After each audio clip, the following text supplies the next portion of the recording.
You're in violation. Step out now. That was the scream I heard as 4 bulky men in fake police uniforms kicked down the side gate of my ranch. They didn't knock, they didn't call, they didn't wait. Just full-on marched through my property like they owned it. The sun had barely risen over the rolling hills when the chaos began. I was feeding my goats near the barn when I heard the engine of a black SUV roar down the gravel road, fast and furious like it was on a mission. Before I could even wipe my hands clean, the so-called HOA cops jumped out, sirens blaring from a speaker mounted on top of the SUV, flashing red and blue lights like they were the FBI. "You're in violation of Community Code 117B, one yelled again, pointing a clipboard at my face. Another one had his hand resting dangerously on what looked like a taser. I blinked. "I'm sorry, what violation? I don't even live in an HOA. That's when the tallest of them stepped closer. Big guy. Sunglasses, handlebar mustache. He got so close I could smell his cologne and whatever cheap cigar he had smoked earlier. "You think you're special? You think you can ignore the HOA because you got goats and an old truck?" he barked, looking around like he was itching for a reason to start something. "We got eyes on every corner, pal. You're out of compliance." One of the others started filming on a phone while another took out a tape measure and began measuring my barn fence without asking. I just stood there, stunned, watching this madness unfold like a bad TV episode. "You're trespassing," I said firmly, "and you better stop filming my property before I..." Before I could finish that sentence, the one with the clipboard snapped. "We're HOA law enforcement. We're authorized to carry out inspections. You'll be hearing from our legal team." That's when my biker crew rolled up the back path. Dust clouds rose as 5 motorcycles rumbled into view. One after the other, they parked with growling engines and boots stomping the dirt. My crew, the Iron Antlers, weren't just weekend riders. We were brothers, real ones. Mechanics, veterans, farmers, truckers, and a preacher too. We respected the law, but we sure didn't respect fools pretending to be it. The HOA cops froze. The tallest one muttered, "Oh no." "What was that?" I asked, stepping aside to let my crew surround them slowly. "Something wrong?" The guy with the camera lowered his phone. The measuring tape guy suddenly forgot how numbers worked. They looked like raccoons caught in a flashlight. "You boys came here to start something?" said Doc, our crew's oldest member, gray beard, denim vest, and the calmest voice in a crisis. "Because if you did, you should have brought more than clipboards," the tallest one stammered. "This is official HOA business. We'll be reporting this act of intimidation to..." "To who?" Boomer, our ex-Marine and tattoo artist, interrupted. "The real police? 'Cause they'll be mighty interested in knowing why you're impersonating law enforcement on private land that's not even under HOA control." The silence was golden. You could hear the wind. The so-called HOA cops backed off and rushed into their SUV, dust flying everywhere as they sped off like someone lit a fire under them. They had no warrant, no real authority, just arrogance, fake badges, and loud voices. But they picked the wrong ranch. And the worst part? That wasn't the end. After they left, we found something left behind under the haystack near the gate. A small black device blinking red, a hidden camera. Who the heck was watching me? Now let me rewind and tell you how this all started, because this story didn't begin with roaring bikes and HOA trespassers. It started with a simple man trying to live a quiet life. My name's Jack Palmer. I'm a 47-year-old retired firefighter who bought this ranch 3 years ago after saving for over a decade. It's a modest place, 15 acres, an old barn, some animals, and a restored cabin-style house I rebuilt with my own hands. I moved out here to get away from the city noise and to enjoy peace and nature. I didn't sign up for neighbor drama or self-appointed rule enforcers. Now the thing is, my land borders a newly built housing development called Whispering Pines. Don't let the name fool you. There's nothing quiet about it. Whispering Pines was built by a company that slapped on every HOA rule you can think of. Lawn height, mailbox color, garage paint, trash bin placement, even wind chime noise limits. I didn't care about that though. I didn't live there. My ranch wasn't part of their development. But trouble began when the new HOA president moved in, a woman named Nancy Brighton. Nancy was sharp-tongued, power-hungry, and wore more neon blazers than a game show host. She once complained that my cows mooed too loudly at sunrise. Another time she said my fence ruined the visual harmony of their community entrance, even though my fence had been there 10 years before the first house was ever built. I was polite at first, told her she had no authority over my property. I even offered to trim the trees near her street view just to keep the peace. But Nancy didn't want peace. She wanted control. And when I didn't bend, that's when the anonymous complaints started. First, it was the county office calling about livestock too close to a property line.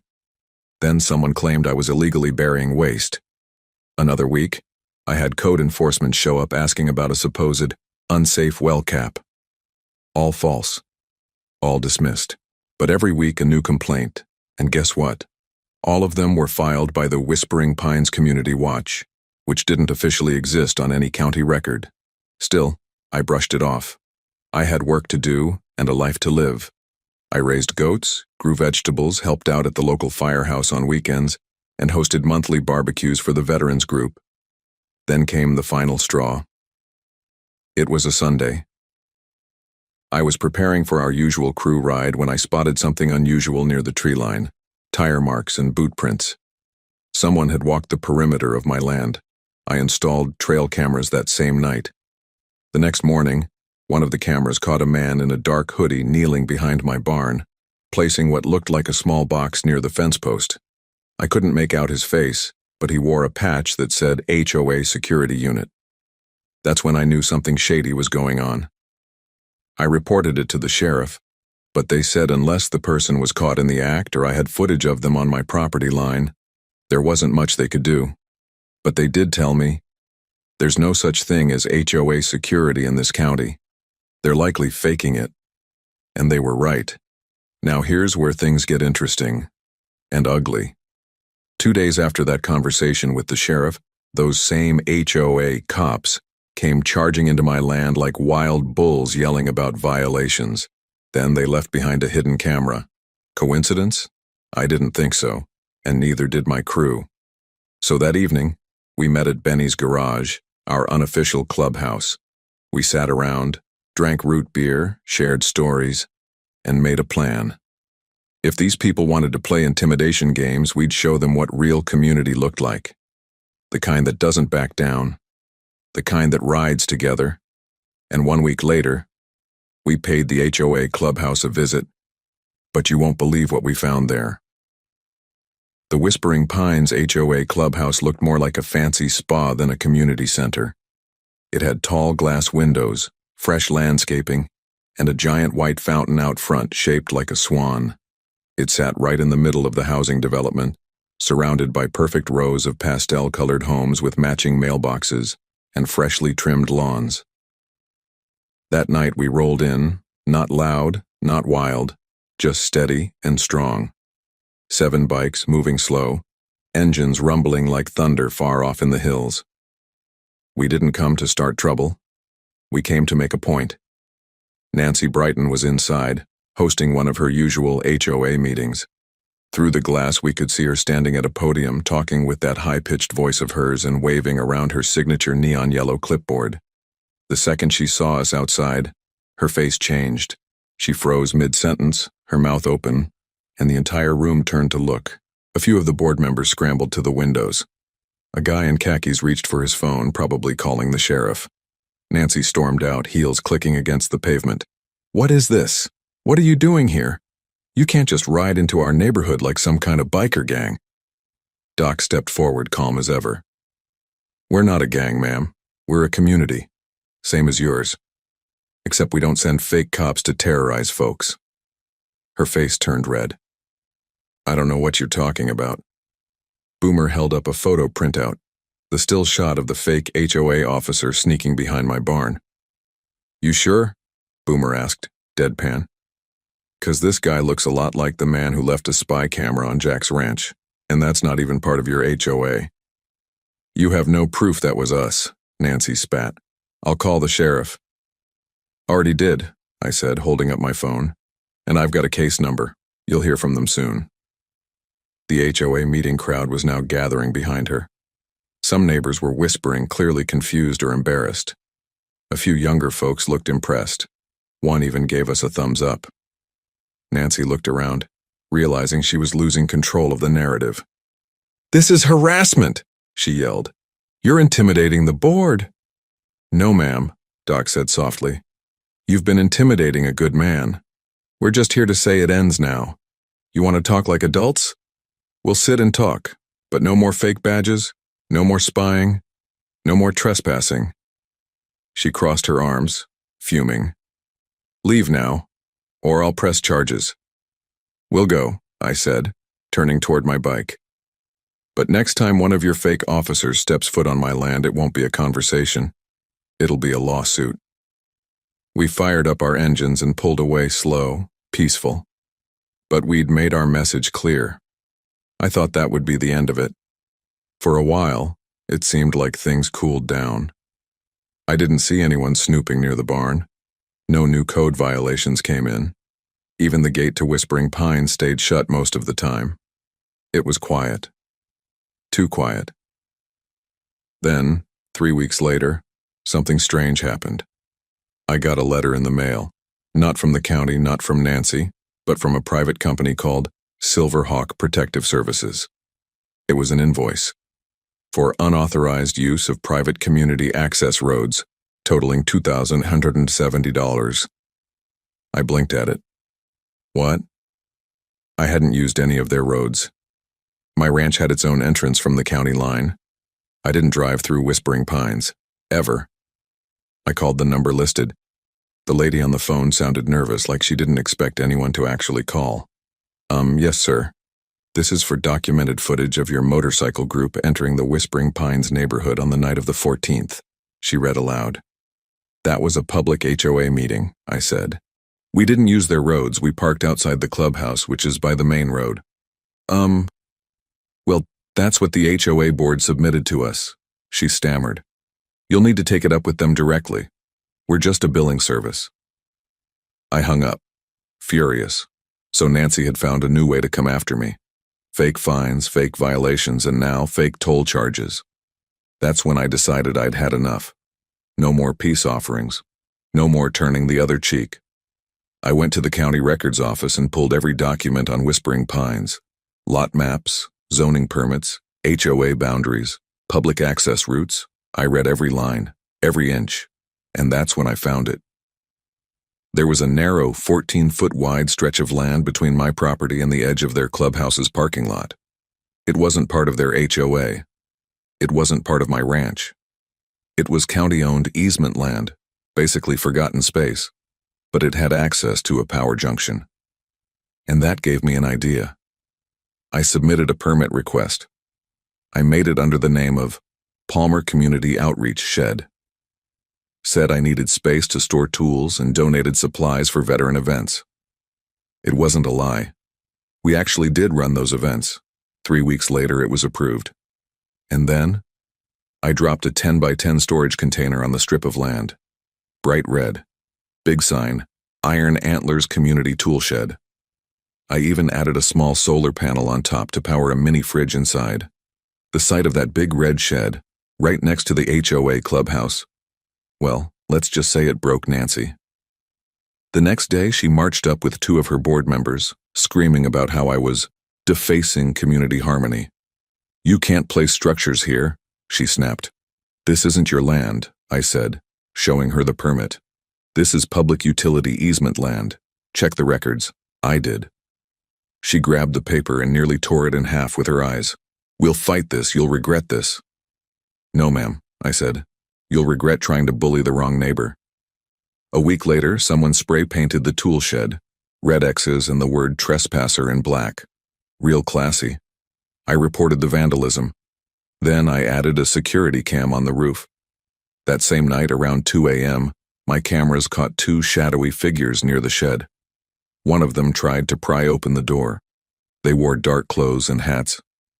But I recognized the walk. It was the same tall guy who'd kicked my gate down. The HOA cop. They were back. And this time, They brought more than just a clipboard. I didn't sleep that night. I sat in my living room staring at the black and white footage from my security cam on repeat. The two figures hovered around the red shed for 10 minutes. One of them had a crowbar. The other kept shining a flashlight into the small window near the top. Then one of them, the tall one, raised a gloved hand and pointed straight at the camera. He didn't wave. He didn't smile. He just pointed, like he knew I was watching, and wanted me to know. The camera cut out 5 seconds later. I checked the shed the next morning. The lock was mangled, hanging by a twisted piece of metal. But nothing inside had been taken. They didn't come to steal. They came to send a message, and I was done playing nice. I called Doc, Boomer, Benny, and the rest of the crew, told them to meet at the ranch. By noon, 6 bikes were lined up under my front porch. They didn't ask questions. They knew when I called like that, it meant trouble. We reviewed the footage together. Doc was the first to speak. "They're not just messing around anymore," he said, stroking his beard. "They're escalating." Boomer cracked his knuckles. "I say we escalate right back." But I shook my head. "Not like them. We do this smart. We do this legal. We expose them." I had an idea. We set up 3 trail cams around the shed, all hidden this time. One under a pile of brush, one inside a fake birdhouse I mounted to a tree, and the last one inside an old toolbox I set on a stump nearby. Then I placed a big sticker on the shed's door. "Live monitored. Trespassers will be prosecuted." The bait was set. All we had to do was wait, and it didn't take long. Just 4 nights later, they came back. This time they were 3, all wearing black hoodies.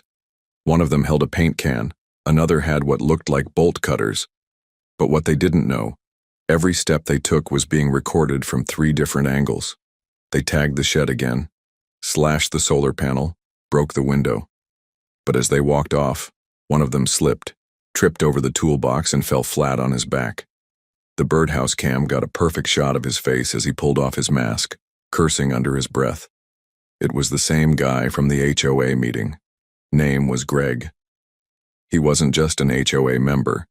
He was Nancy Brighton's cousin. We had all we needed. The next morning, I took the footage straight to the sheriff. This time, they didn't shrug me off. The deputy watched the clip 3 times, eyes narrowing with each pass. "These aren't pranks anymore," he muttered. "That's destruction of property, criminal trespass, and possibly impersonation of law enforcement." He promised they'd launch an investigation. I should have felt relief. But that feeling didn't last long. 2 days later, my goats got out. Every single one. The latch on the pen gate had been cut clean through. I found the broken piece lying in the dirt, sliced by bolt cutters, the same kind I saw in the video. It took me and my crew 3 hours to chase them all back. One of the goats, Old Cheddar, wandered into a neighbor's rose garden. That neighbor? A Whispering Pines resident. She called animal control, filed a complaint. Nancy used it to file a petition with the county. Jack Palmer's ranch poses a risk to the community. She claimed my livestock were dangerous, said my suspicious biker friends were creating unrest, said my shed was attracting vandals and lowering property values. I couldn't believe it. She wasn't just trying to scare me anymore. She wanted me gone. But then came a twist nobody saw coming. Late one night, I got a call from an unknown number. I almost ignored it, but something told me to answer. "Jack," a shaky voice whispered. "It's me, Ellie, from the HOA board." Ellie was the only board member who ever looked uncomfortable during those meetings. She usually stayed quiet, head down, scribbling notes. I always figured she was just shy. But that night, she told me everything. "They've been using HOA money to pay those fake security officers," she said. "Nancy made a deal with a private group, said it would keep the community in line. But they've gone too far. And I think Greg is planning something worse." My stomach turned. "What do you mean worse?" I asked. "I overheard him and Nancy talking.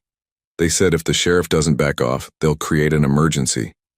Something big enough to shut you down for good. I sat there, frozen. Ellie was crying. I'm scared, Jack, but people need to know. I told her she did the right thing. After we hung up, I called the crew. We're not just protecting a ranch anymore, I said. We're protecting the truth. And that's when we made the plan for the rally. A peaceful one. Legal. But loud enough for the whole town to hear. We partnered with the Veterans Group, the local Farmers Association, even the motorcycle charity club from the next town over. We spread the word. Ride for rights, community stand for justice. We planned it for a Saturday, right outside Whispering Pines. But the night before the rally, someone set my tool shed on fire. The flames lit up the sky. We saw them from the porch. By the time the fire truck arrived, the whole shed had collapsed. Nothing was left but twisted metal and ashes, and painted across the road in red spray paint, 5 feet tall, were the words, "You were warned." The smell of burnt wood and melted plastic lingered in the air like a ghost that refused to leave. We stood there in silence, my crew and I, staring at the charred remains of the red shed. The mini fridge was just a crumpled box of twisted metal. The solar panel? Gone. Even the old birdhouse cam had melted down the tree. But the worst part wasn't the destruction. It was the message. You were warned, spray painted in thick red letters across the gravel access road. Big, bold, ugly. Benny bent down, running a gloved hand over the still warm gravel. They waited till just before the rally, he said. They wanted you to back out. Doc nodded. And they wanted you to know who did it, without saying it out loud. Boomer growled. We're not backing out, Jack. I didn't answer right away. I was staring at the ashes, thinking about Ellie's call, thinking about what she said. They'll create an emergency. This was it. They were trying to provoke us into reacting, into doing something stupid. And if we did, they'd run to the authorities screaming about dangerous bikers and lawless ranchers. But we weren't them. We were better. I looked up at my crew. We ride tomorrow, I said, stronger than ever. And we did. That morning, over 50 bikes rolled down Whispering Pines Boulevard. We had American flags flying from the back of saddlebags, signs reading, "Stop HOA abuse," "Respect property rights," and "No more fake cops." Behind the bikes were pickup trucks, veterans on foot, local families holding signs, and even old Miss Janey from the bakery handing out cookies. The sheriff's department had already been notified, and they sent 2 deputies, not to shut us down but to keep things orderly. They stood calmly near their patrol car, nodding in respect as we passed. Nancy Brighton, however, wasn't so calm. She was standing outside the HOA clubhouse with Greg and 3 other board members. Her mouth was tight. Her eyes darted everywhere. When she saw me at the front of the line, she stepped forward and shouted, "You are inciting public unrest." I pulled my bike to a slow stop. "No, ma'am," I said calmly. "We're exercising our rights, peacefully, legally, and we're not going anywhere." The crowd behind me cheered. Nancy looked like she was going to explode. "This is harassment." One of the sheriff's deputies stepped forward. "Ma'am," he said, tipping his hat, "this is a peaceful protest on a public road. No laws being broken here." She turned to Greg, face red with fury. "Do something." But Greg didn't move. Why? Because just then the second sheriff's deputy pulled a folded paper from his pocket and walked toward him. "Gregory Shaw?" he asked. Greg looked confused. "Yeah? You're being served. We need to talk to you about a series of trespassing and vandalism complaints. Also, we'd like to ask you some questions about the impersonation of law enforcement officers." The color drained from Greg's face. Nancy screamed, "You can't arrest him. He's a security advisor for the board." The deputy looked her in the eye. "There's no such thing in this county. And unless you've got a license and state registration for an armed security detail, We're going to have more questions for the HOA itself." The crowd was silent for a moment, then erupted in claps and whistles. Greg tried to back away, but it was too late. The deputy put a gentle hand on his shoulder and led him away. No cuffs, just calm and firm. But the drama wasn't over. Not even close. That night I received a knock on my front door. Not from the sheriff, not from one of the crew. It was Ellie. Her eyes were swollen like she'd been crying. She looked around nervously before stepping inside. "I need your help," she whispered. I poured her a glass of water, then sat down across from her. "You okay?" She nodded quickly. "They're trying to pin everything on Greg.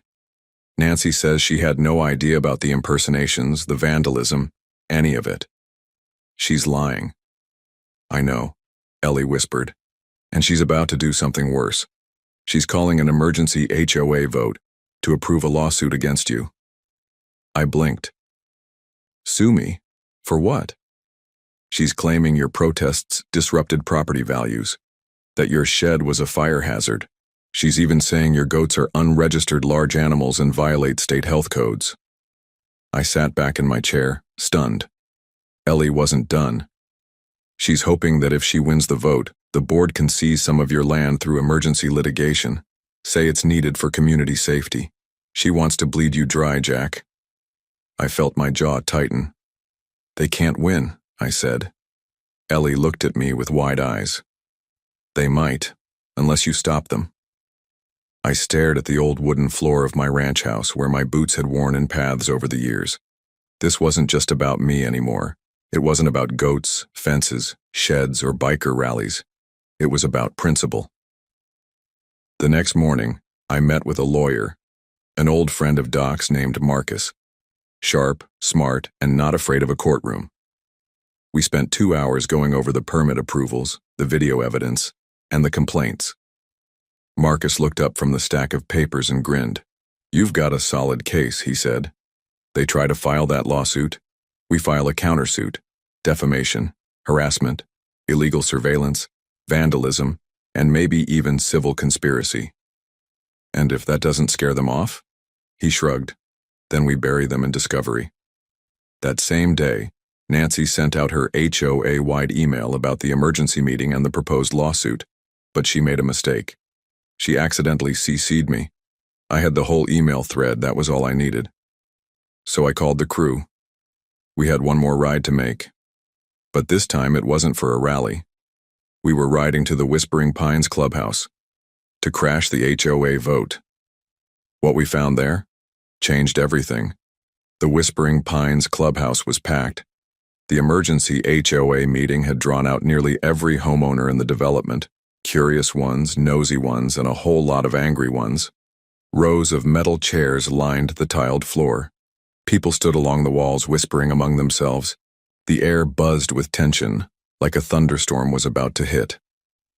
Nancy Brighton stood at the front in her usual bright neon blazer. This time it was electric blue, paired with matching shoes and a binder thicker than a phone book. She wore a confident smile, but anyone paying attention could see the cracks. Her fingers twitched, and she kept glancing at the door. She knew we were coming. Right on cue, the doors swung open. Me, Doc, Boomer, Benny, and Ellie right at my side. We didn't stomp in, we didn't roar. We walked in quiet and steady, every eye in the room snapping to us like magnets. Nancy's smile froze. "Excuse me," she said, tightening her grip on the mic. "This is a closed meeting. You have no right to be here." "Yes, I do," I interrupted, holding up a printed email. "You accidentally included me in your invitation." I stepped closer and raised my voice just enough for the crowd to hear. "And I think all your neighbors would love to know exactly what you're planning." Murmurs spread like wildfire. Nancy's face flushed red. "This man is trespassing. Someone called—" "The sheriff?" I cut in again. "Go ahead. But before you do, let's take a look at this email thread. The one where you detail how you'll sue me under false claims, claim my goats are a health hazard, and use HOA funds to support private legal action. Oh, and the part where you say, and I quote, 'If this doesn't work, we'll escalate. He'll crack eventually.'" gasps filled the room. Nancy tried to snatch the paper from my hand, but I stepped back. "Don't worry," I said. "Everyone's getting a copy." Boomer pulled out a stack and started handing them to homeowners. Ellie took the mic from the stand. Her hands were shaking, but her voice came out strong. "I'm a board member," she said, "and I can confirm it. I've seen Nancy approve security contracts with unlicensed men. I saw her sign off on the hidden cameras. And I've heard her say she wanted Jack off that land no matter what it took." Now the room was erupting. "You did what? This isn't what I signed up for when I moved here. Did our dues go toward this?" Nancy's mouth opened and closed like a fish out of water. Then she snapped, "This is all lies. That woman is bitter because I didn't appoint her to vice president." Ellie didn't flinch. "I quit the board 3 days ago. You never announced it because you didn't want anyone to know the truth." More shouting. People stood, shaking their heads, waving their HOA notices in the air. Then a familiar voice cut through the noise. It was Sheriff Duvall. He walked through the same doors we had, slow and calm, holding a folder in one hand. "Evening, folks," he said. "Hope I'm not too late." He walked straight to Nancy and held up the folder. "In here," he said, "I've got 4 separate complaints against you and several members of this board. Trespassing, misuse of HOA funds, illegal surveillance, impersonation of law enforcement, and suspected arson. We'll be looking into every single one." Nancy's face drained of all color. "But this is all a mistake." The sheriff raised a brow. "We've got footage, witnesses, testimonies, and as of this morning, an anonymous tip with more documents about unregistered security payments. I suggest you find a lawyer." Nancy sat down. She didn't say another word. The sheriff turned to the crowd. "You folks deserve better leadership. If I were you, I'd call for a vote, right now." And that's exactly what they did. Right then and there, the HOA board voted to suspend Nancy and Greg from all roles, effective immediately. They also moved to audit all HOA finances and open board meetings to the full community going forward. It was over. Almost. Because later that night, as I was locking up the barn, my phone buzzed with a private number again. I answered. There was silence at first. Then a gravelly voice. "You made a lot of noise, Palmer," the voice said. "Thought you should know why Nancy wasn't the one pulling all the strings." I froze. "What do you mean?" Click. The line went dead. I stared at my phone, heart pounding. Nancy was the face. Greg was the muscle. But someone else? Someone higher? That was the new question. And right before I turned to go back inside, I spotted a small envelope tucked between the fence rails. Inside was a photo, a picture of my ranch, taken from above, a drone shot, marked with red circles, and written across the top in messy handwriting were the words, "Next time, we don't miss." The drone photo trembled slightly in my hand as the night wind picked up. It wasn't just the image that chilled me, it was the precision. The red circles weren't random. They marked my barn, the goat pen, my front porch, and the bedroom window of my cabin. Whoever sent this didn't just fly a drone over my land. They studied it. I didn't go inside. Not yet. I stood still for a full minute, scanning the treetops, the sky, the hills beyond the pasture. My ranch was peaceful on the surface, quiet. But now it felt exposed, like someone was watching from just beyond the dark. I went inside, locked every door, and pulled down the shades. Then I called Doc. He picked up on the first ring. "You okay?" "I got a picture," I said. "Drone surveillance, marked targets, with a message." I didn't have to explain. He knew what that meant. "I'm calling the others," he said immediately. "Nobody rides alone till we get to the bottom of this." By the next morning, my ranch looked like a mini compound. Benny brought over solar spotlights. Boomer ran new wires to install motion sensors. Ellie came too, holding a file in her hands. "This was mailed to me," she said, handing it over. "No return address. Just showed up in my mailbox this morning." It was more HOA paperwork, copies of past meeting notes, hidden budgets, contractor approvals. But buried inside were payment receipts. Receipts made out to a company called Iron Front Solutions. It wasn't listed anywhere on Whispering Pine's official vendor registry. We did some digging. Iron Front Solutions was a private consulting and security company that didn't have a physical office, just a P.O. box. No website, no phone number. But their name was connected to similar reports in 2 other counties, places where ranchers had complained about being pressured by new HOA boards, then suddenly hit with violations and lawsuits. Same pattern, same intimidation tactics. And guess what? The name listed on the signature line for those payments? Lawrence Brighton, Nancy's older brother. He wasn't on the HOA board. He didn't live in Whispering Pines, but he owned the real estate firm that built the development. Now it made sense. Nancy was just the puppet. Lawrence was the hand pulling the strings. He stood to gain if I gave up my land. He could market the ranch property as future HOA green space, or even sell it to a luxury housing developer. They weren't just trying to shut me down out of pettiness. They wanted to take everything. I brought this info straight to Sheriff Duvall. He sat back in his chair, rubbing his jaw. "Lawrence Brighton, huh?" he muttered. "I've heard that name before. He's slick. Always gets someone else to do his dirty work, but this crosses a line."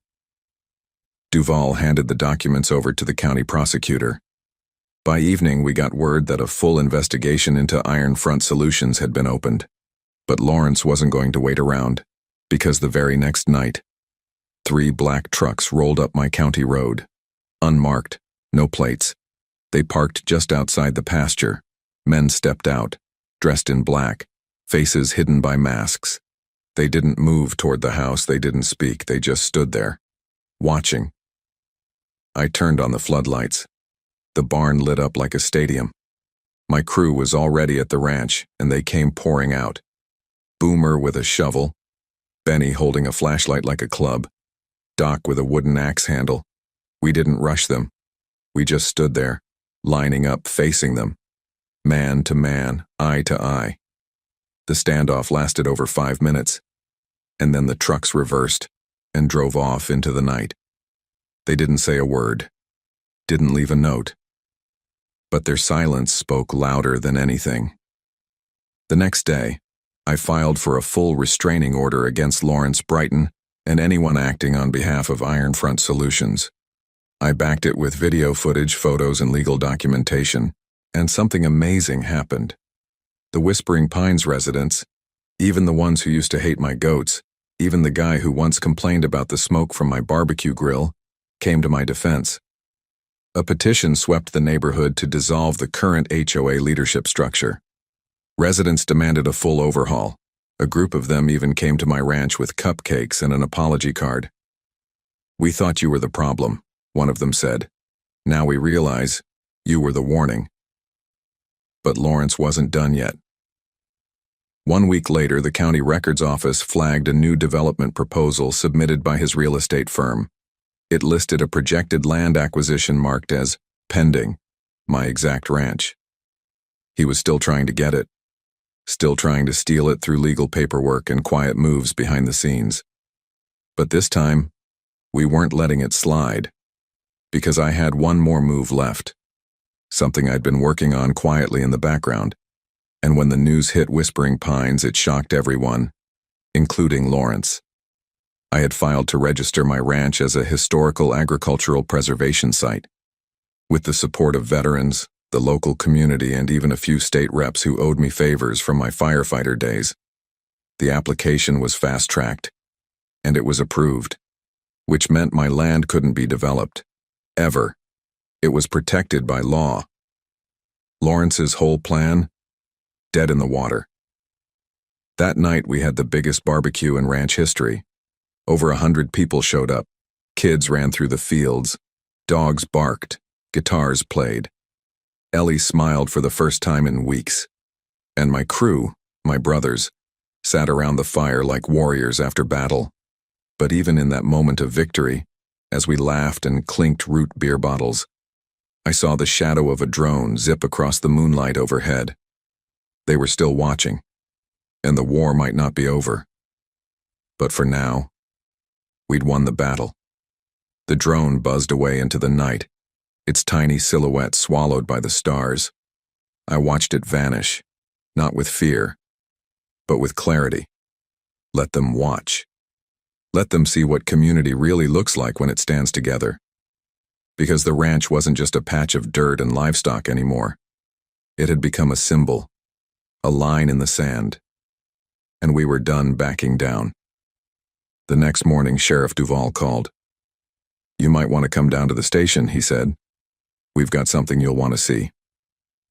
I arrived an hour later with Doc and Ellie. The sheriff led us into a room where a projector was set up.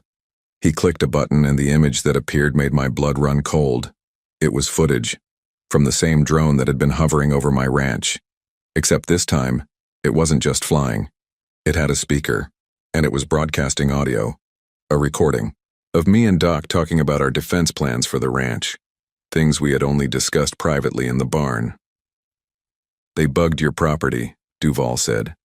"We found parts of a listening device hidden in the old birdhouse that melted in the shed fire. That's probably why they torched it. Got spooked it might be discovered." Ellie covered her mouth. "Oh my God." Doc clenched his fists. "This isn't HOA drama anymore. This is full-blown espionage." The sheriff nodded. "And here's the kicker. We tracked the drone's signal to a private hangar 20 miles out, registered under a shell company. That company is tied to Lawrence Brighton," I finished. "Bingo," Duvall said. We had the last piece of the puzzle. With that drone footage, the emails, Ellie's testimony, the payment trail, and the community petitions, Duvall handed everything over to the state attorney general's office. They opened a full investigation. And then, the hammer dropped. A month later, Lawrence Brighton was arrested on charges including unlawful surveillance, conspiracy to commit fraud, tampering with public records, impersonation through third-party agents, and attempted illegal land acquisition. Nancy Brighton was also arrested, charged with HOA fund misappropriation and obstruction of justice. "Greg?" He turned state witness and spilled everything about Iron Front Solutions' shady contracts across multiple towns. The HOA at Whispering Pines was placed under emergency restructuring, and my ranch? Untouchable. Thanks to the preservation status, no one could build, buy, or even pave a driveway through it without state approval. I even got a plaque from the governor's office for outstanding community resilience. Yeah, that happened. And Whispering Pines?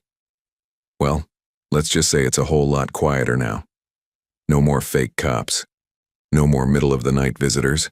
No more surprise violations. Instead, I get friendly waves from folks as they walk their dogs. Some even stop by with peach cobbler and thank you notes. Funny how fast people change once the bullies are gone. But the best part? We turned that ashes of a shed into something beautiful. With the help of the community, we built a new structure, twice the size, with brick siding, security lights, and solar backup. It's now the Iron Antlers Community Center, a space for veterans, farmers, ranchers, and neighbors to meet, help each other, and share meals. We host monthly gatherings there now. Kids ride ponies, old-timers swap stories. Even Ellie teaches a gardening class, and me? I still ride, still feed the goats every morning, still sit on the porch with a hot cup of black coffee, watching the sun rise over land that's finally at peace. One day, Benny walked up to me during a weekend barbecue and slapped a patch into my hand. A new one. It read, Ranch Defender, Founding Chapter. Below it was a stitched image of a fence wrapped in flames but still standing strong. I looked around, my crew, my land, my people, and I smiled. We weren't just riders anymore. We were guardians, and no one was ever taking this ranch again.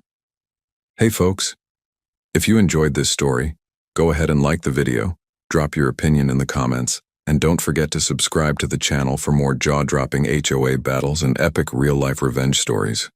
We've got more wild HOA tales and justice-served moments coming your way. Stay tuned. You won't want to miss what's next.